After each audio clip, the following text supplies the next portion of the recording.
Assalamualaikum warahmatullahi wabarakatuh. Video kali ini tanggapan dari saudari Firda tentang konsep dasar ekonomi Islam. Yang pertama, definisi ekonomi Islam.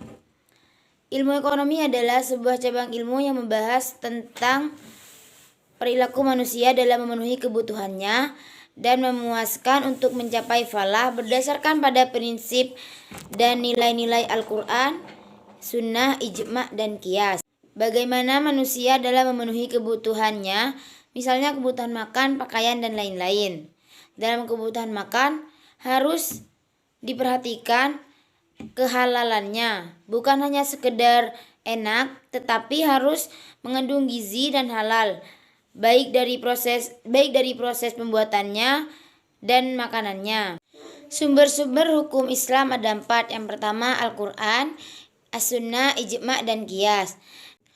Dan adapun dasar-dasar ekonomi Islam ada 4. Yang pertama Tauhid, yaitu keesaan Allah.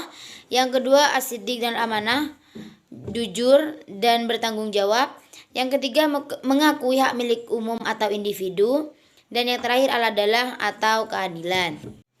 Dan karakteristik ekonomi Islam ada 8. Yang pertama, ekonomi Islam terikat dengan akidah, syariah, dan akhlak. Yang kedua, harta kepunyaan Allah dan manusia sebagai khalifah. Yang ketiga, larangan maisir, gharar, dan riba. Yang keempat, keadilan dan keseimbangan dalam melindungi kepentingan individu dan masyarakat. Yang keenam, bimbingan konsumsi. Yang ketujuh, petunjuk investasi. Dan yang terakhir, zakat. Selanjutnya, tanggapan video dari saudari Nurdina tentang ekonomi terbuka dalam perspektif Islam atau ekonomi 4 sektor. Perekonomian terbuka ialah perekonomian suatu negara yang terlibat luas dalam perdagangan antar negara, yang di dalamnya ada rumah tangga, rumah produksi, dan rumah luar negeri. Dan bahkan hampir seluruh negara di dunia menganut perekonomian terbuka yang mengakibatkan adanya ekspor impor yang dapat mengakibatkan daya saing produksi dalam negeri. Faktor penentu ekspor ada 8. Yang pertama, apabila barang tersebut diperlukan negara lain dan mereka tidak dapat memproduksi barang tersebut atau produksinya tidak dapat memenuhi keperluan dalam negeri. Yang kedua, mutu barang. Yang ketiga, cita rasa masyarakat terhadap barang yang diekspor. Yang keempat, kemajuan teknologi dan ekonomi negara. Yang kelima, tingkat pendapatan negara. Yang keenam, inflasi dalam negeri. Yang ketujuh, kemampuan suatu negara untuk membuat barang. Dan yang terakhir, cita rasa konsumen. Dan tujuan sistem pemasaran ada 5.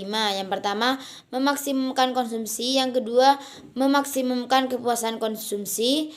Yang ketiga, memaksimumkan pilihan. Yang keempat, memaksimumkan mutu hidup. Dan yang terakhir, kualitas, kuantitas, ketersediaan, harga, lingkungan, dan bauran pemasaran.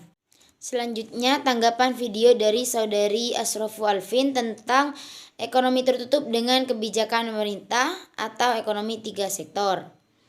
Ekonomi 3 sektor ini adalah perekonomian yang terdiri atas 3 pelaku ekonomi, yaitu rumah tangga, perusahaan, dan pemerintah, di mana perusahaan memproduksi sedangkan rumah tangga sebagai konsumen dan pemerintah sebagai konsumen juga sekaligus pemberi subsidi.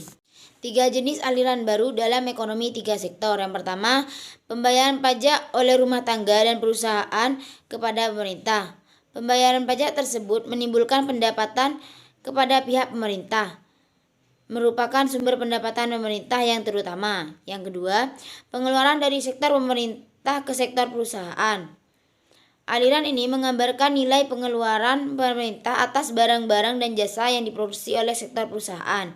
Yang ketiga, aliran pendapatan dari sektor pemerintah sektor rumah tangga. Aliran ini timbul sebagai akibat dari pembayaran ke atas konsumsi faktor-faktor produksi yang dimiliki sektor rumah tangga oleh pemerintah.